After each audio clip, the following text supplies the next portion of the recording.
오늘 주신 하나님 말씀은 누가복음 6장 46절에서 49절 말씀입니다. 누가복음 6장 46절에서 49절 말씀, 신약성경 100쪽입니다. 봉독하겠습니다. 너희는 나를 불러 주여 주여 하면서도 어찌하여 내가 말하는 것을 행하지 아니하느냐. 내게 나와 내 말을 듣고 행하는 자마다 누구와 같은 것을 너희에게 보이리라.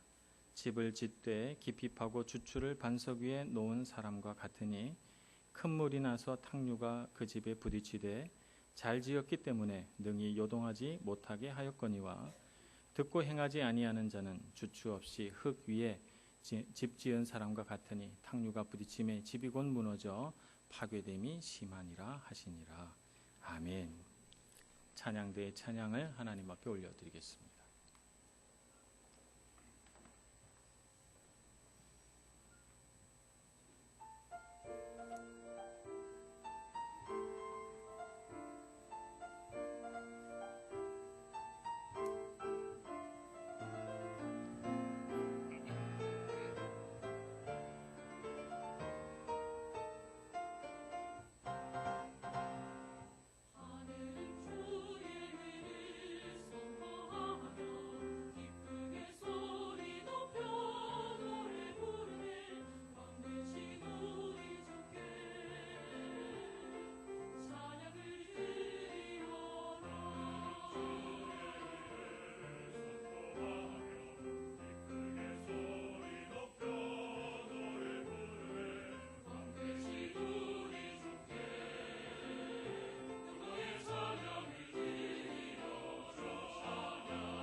가끔씩 우리 자신에게 한번 질문해 봐야 하는 말 중에 이런 말이 있으면 좋겠습니다.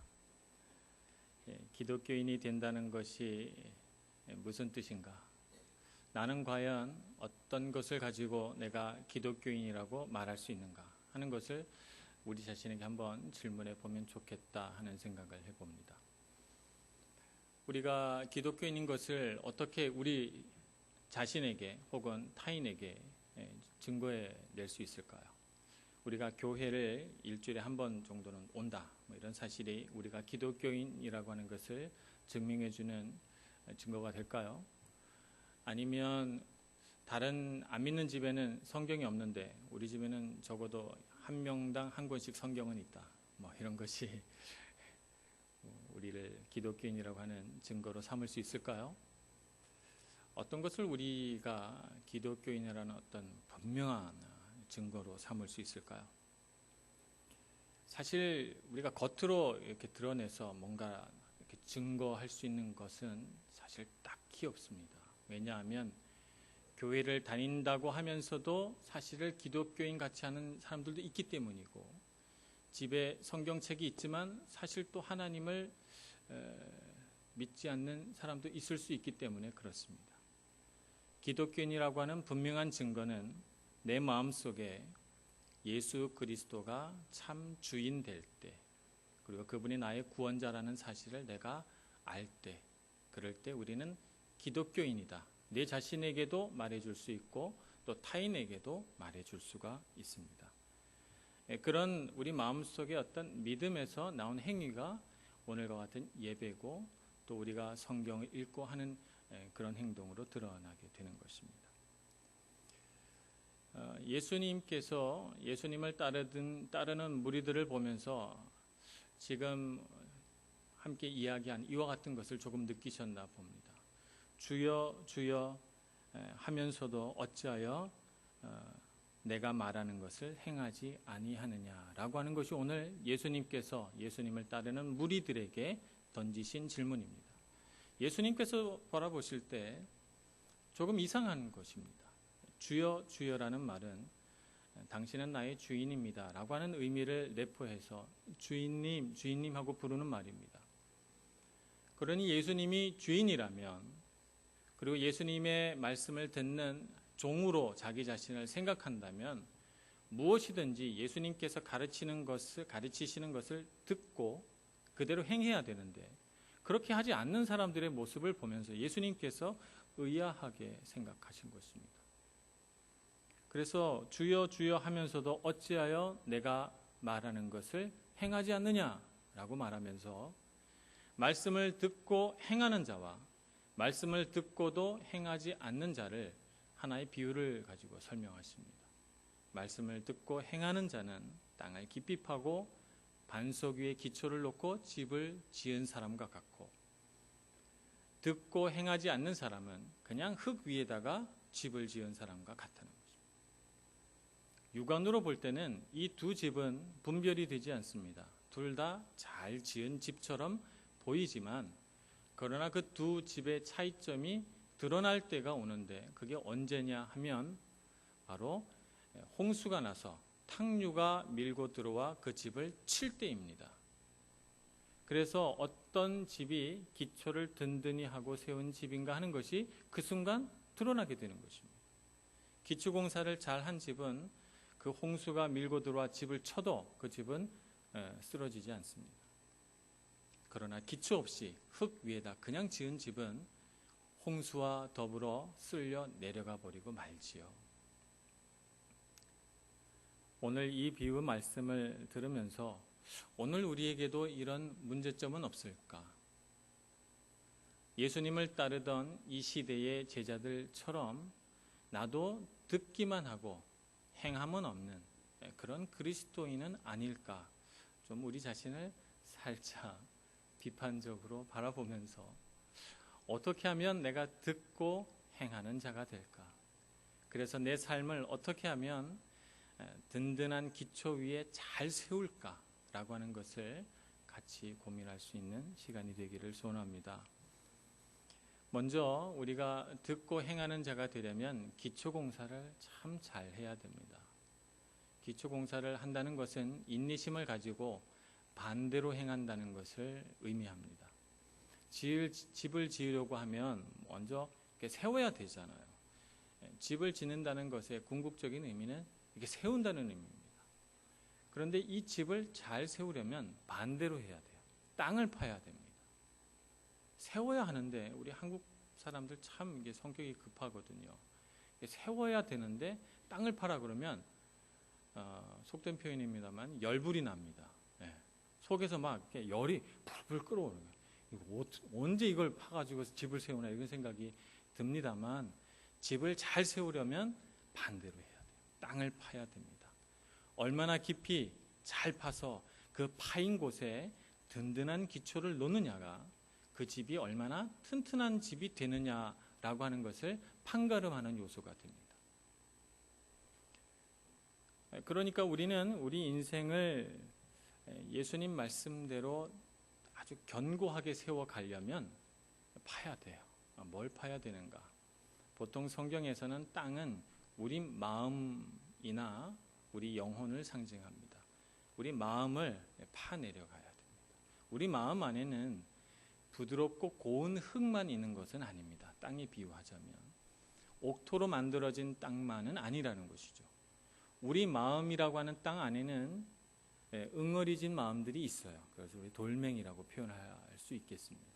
돌멩이들도 있고 또 그것이 응어리가 너무 커지면 거대한 바위 덩어리처럼 느껴질 수도 있겠습니다. 어떤 사람에게는 쓴뿌리도 있습니다.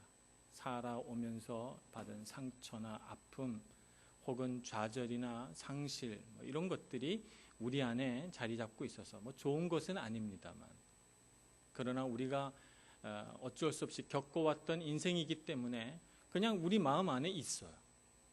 오래 있다 보니까 친숙해진 거죠. 없으면 안 되는 줄 알고 우리가 다 끌어안고 삽니다.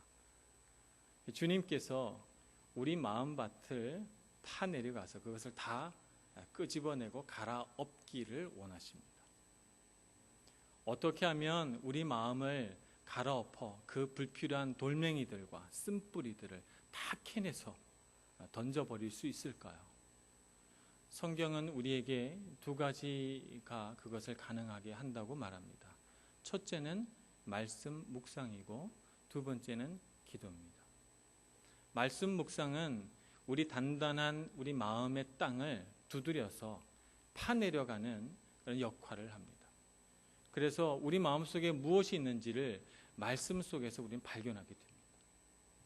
그래서 내 마음속에 얼마나 불필요한 모래와 자갈들과 쓴뿌리들이 있는가 하는 것을 알게 되고 그것을 끄집어낼 용기가 우리 안에 생기는 것이죠. 그것이 말씀 묵상입니다. 그래서 실제로 그것을 캐내는 것은 기도입니다. 그 돌멩이들을 말씀 묵상을 통해서 알아냈다면 우리는 기도를 통해서 그것을 직면하고 하나님께 부르짖게 됩니다. 하나님, 내 마음에 있는 이 실망과 상처와 아픔과 좌절들을 캐내달라 주님께 요청하는 것이죠. 그래서 내 손이 아니라 하나님의 손으로 우리 마음밭이 기경되게 해야 합니다. 그래서 우리 마음 안에 있는 그 모든 우리 마음을 정말 어지럽히는 것들을 다 끄집어내서 파내고 우리가 깊이 파내려 간 만큼 우리의 삶은 견고해지고 건강해지는 것입니다. 이렇게 우리 안에 있는 것들을 깊이 파내려 가면 우리에게 정말 놀라운 기적 하나가 생기는데 그것이 무언가 하면 듣는 귀가 열린다는 거예요. 지난주 3부 예배 때 이현숙 교수님이 오셔서 사람들이 이렇게 다 듣는 것 같아도 듣고 싶은 말만 듣는데요. 공감합니다, 저는. 우리가 초신자 때는요, 잘 안 들려요. 하나님 말씀이. 그래서 무슨 좋은 말씀을 하시는 것은 같은데 나하고는 상관없는 동떨어진 얘기 같습니다. 잘 안 들립니다. 주로 내가 듣는 것은 내가 현실적으로 이렇게 마음에 와닿는 거, 내가 듣고 싶은 거, 이런 건 잘 들어요. 내 남편이 꼭 들어야 되는 말, 이런 것들은 내 남편이나 아내가 들어야 되는 말, 이건 잘 들려요. 내가 들어야 되는 말은 잘 안 들립니다. 그런데 우리 마음밭을 기경해서 자갈과 쓴뿌리들을 캐내면 놀랍게도 들리기 시작합니다. 하나님의 말씀이 들리기 시작하고 그 어렵고 재미없던 성경 말씀이 재미있어지기 시작하고 그 다음에는 어떤 말씀이 또 기록돼 있을까 궁금해지기 시작합니다. 이것이 바로 우리가 마음이 기경이 되면서 일어나는 현상입니다. 그래서 하나의 기적이죠. 하나님께서 우리의 삶 가운데 일으켜 놓으시는 기적입니다. 말씀이 귀로 들리기 시작하면서 우리에게 일어나는 두 번째 기적은 내 생각과 가치관이 바뀌기 시작한다는 거예요. 예전에 나는 그런 문제에 관해 어떤 문제에 관해서 내 고집대로 내 생각대로 막 그렇게 해서 좀 주변 사람들에게 불편함을 주던 사람이었는데 말씀으로 내가 막 기경이 되고 내 안에 있는 자갈들이 퍼내지고 쓴뿌리들이 제거되기 시작하니까 어느새 내 마음 안에는 부드러운 흙만 남아서 말씀이 심겨질 때마다 쏙쏙 들어와서 내 생각이 바뀌기 시작합니다. 마음이 바뀌기 시작하고 내가 예전에 하던 행동과는 다른 행동을 할 수밖에 없는 그런 마음의 상태가 되어가는 것입니다. 여러분, 우리 주변을 한번 돌아보세요. 사람이 바뀐다는 것이 얼마나 어려운 일입니까? 사람 잘 안 바뀝니다. 그런데 아무도 나를 바꾸어 내려고 하지 않았는데 우리 하나님 말씀 앞에서 우리 마음이 기경이 되면 사람이 바뀝니다. 기적 아닙니까? 그런 기적이 우리의 삶 가운데 일어납니다.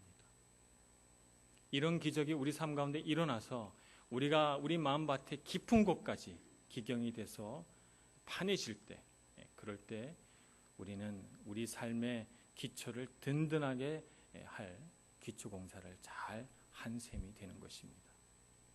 그러니 말씀 묵상과 기도에 마음과 힘을 다 쏟으셔서 날마다 마음을 기경해 내시는 여러분 모두가 되시기를 축복합니다.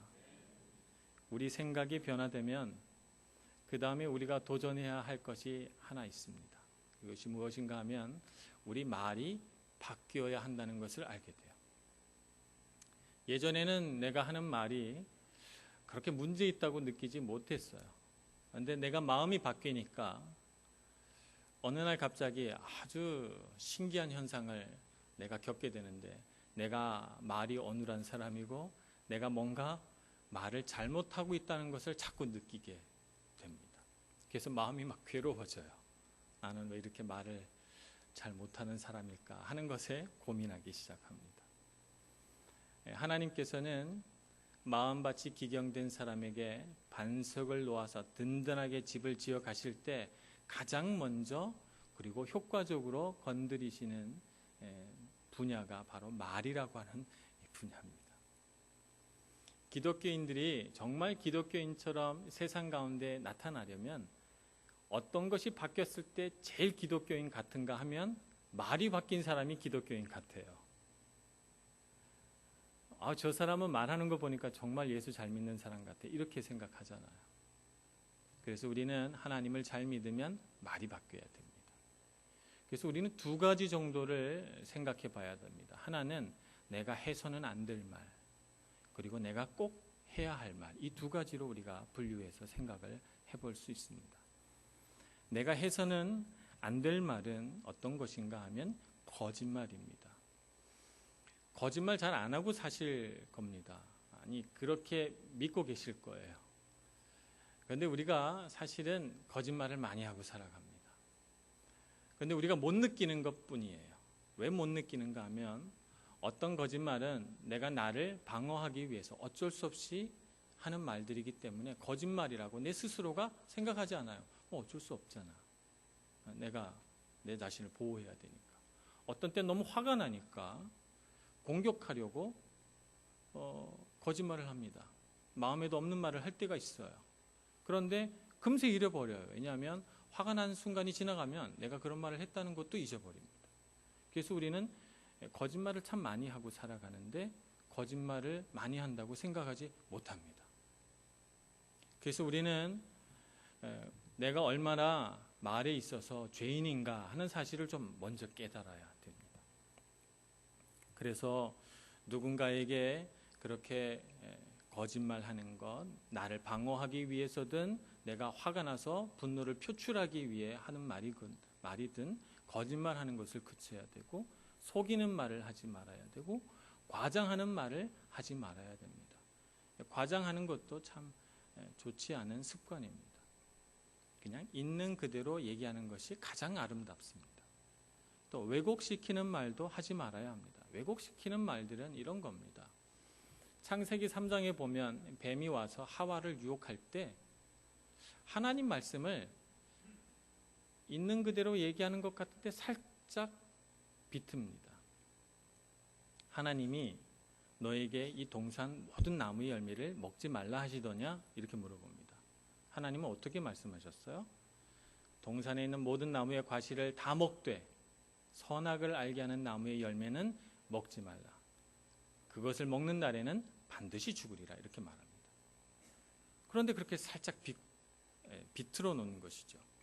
하와가 거기에 넘어가서 하나님께서 먹지도 말고 만지지도 말라고 그랬다고 하나님 말씀에 대해서 말을 보탭니다.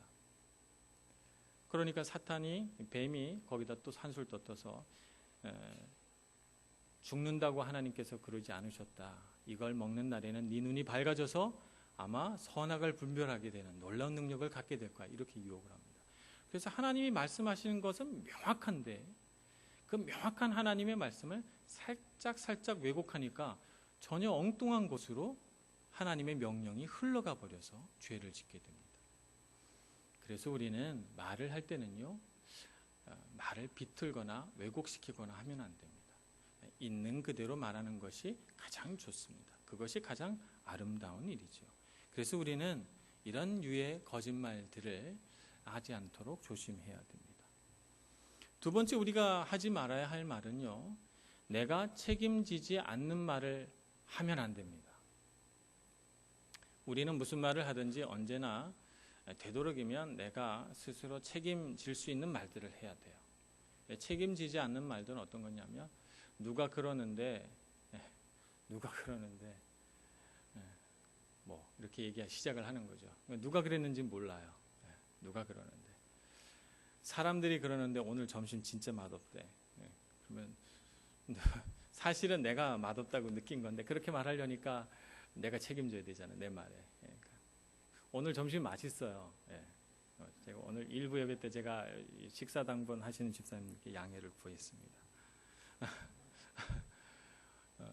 어쨌든 사람들이 그러는데 혹은 누가 그러는데 이런 말을 되도록이면 하지 말아야 됩니다. 이런 말을 안 하고 살 수는 없겠지만 그러나 되도록이면 내가 스스로 책임지는 말, 나는 내가 느끼기에는 오늘 좀 맛이 없네, 이렇게 말하는 것이 적절한 표현이 되겠죠. 누군가를 험담하거나 비판하는 말도 사실은 우리가 하지 않는 것이 좋습니다. 우리는 하나님께서 주신 분별력이 있고 창세 시대에 선악과를 따먹었기 때문에 우리는 참 이 선악을 분별하는 일에 능한 사람들이에요. 다 자기 기준을 가지고 자꾸 이렇게 누군가를 판단하고 비판하는 이런 능력이라면 능력이고 죄라면 죄, 이것을 갖고 있습니다. 그러니 우리는 되도록이면 분별은 하되 비판은 하지 않도록 늘 우리 자신을 조심해야 합니다.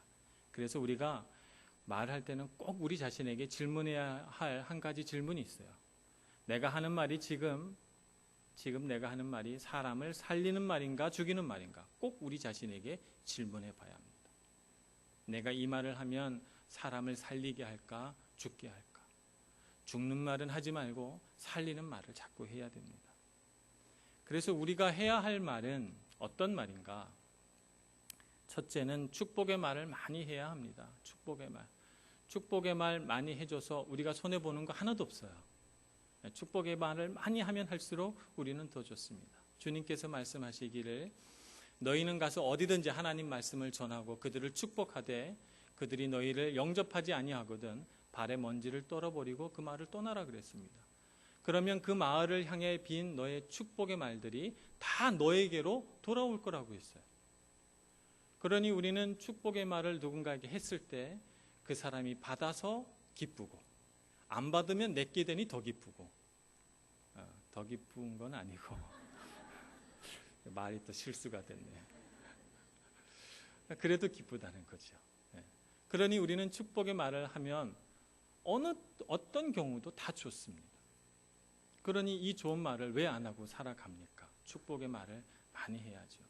그런데 우리는 편한 사이일수록 축복의 말보다는 의도치 않게 저주의 말을 많이 합니다. 아유, 저 인간 뭐가 되려고.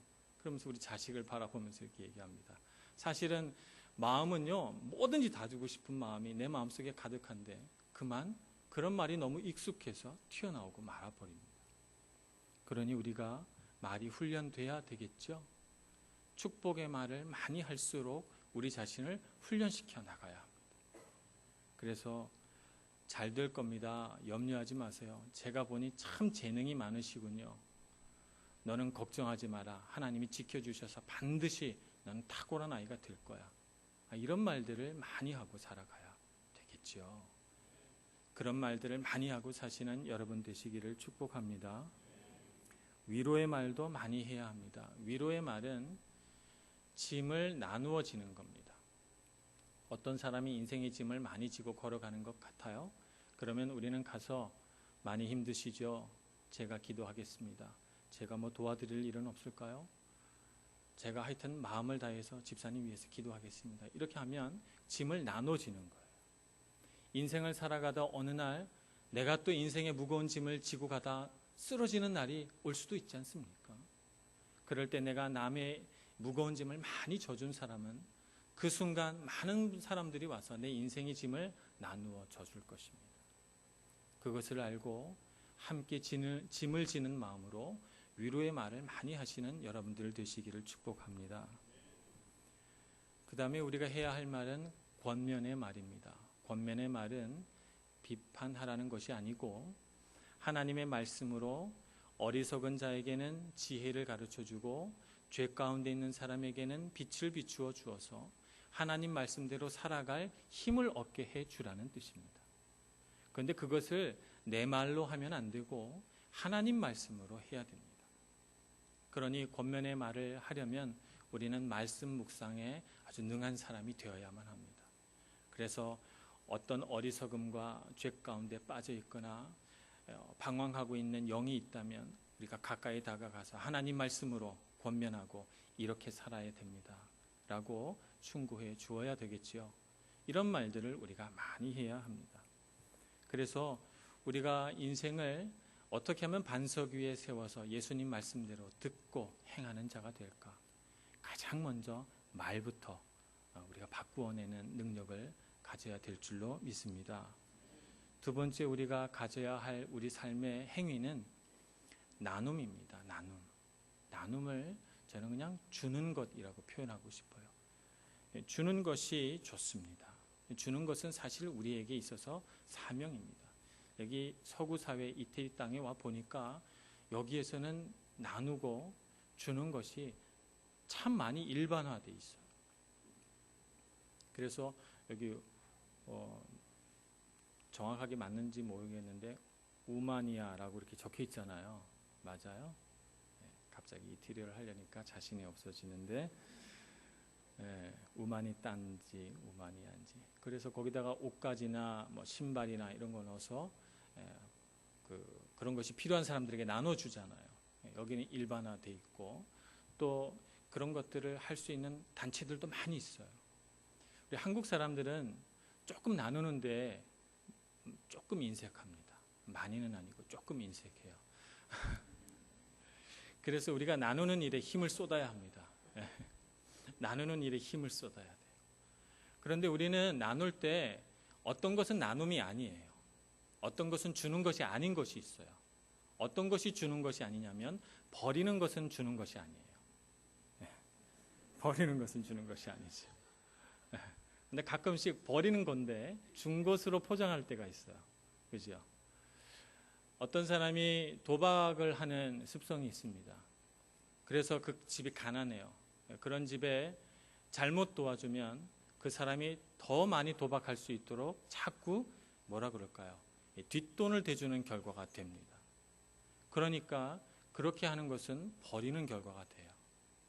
그 도박하는 습성부터 고쳐놓고 도와줘야 됩니다. 또 교회 가끔씩 보면 창고에 내려가 보면 어느 날 갑자기 못 보던 물건이 와 있어요. 나중에 이렇게 수소문해서 찾아보면 필요한 사람이 있을 것 같아서 놓고 갔다는 거예요. 버린 거죠. 자기한테 필요가 없어서 버린 건데 본인은 준 것으로 생각하나 봐요. 그런 버린 것입니다. 내가 필요가 없어서 누군가 필요하겠지 하고 놓는 것은 그건 준 것이 아닙니다. 그건 버린 것이지. 주는 것은 나에게도 정말 가치 있고 내가 써도 너무 좋은 건데 나누는 것입니다. 주는 것이죠. 그것이 주는 것이지 내가 필요 없어서 남에게 주는 것은 주는 것이 아니에요. 그냥 버리는 것이지. 또 버리는 것은 사랑 없이 주는 것도 버린 것입니다.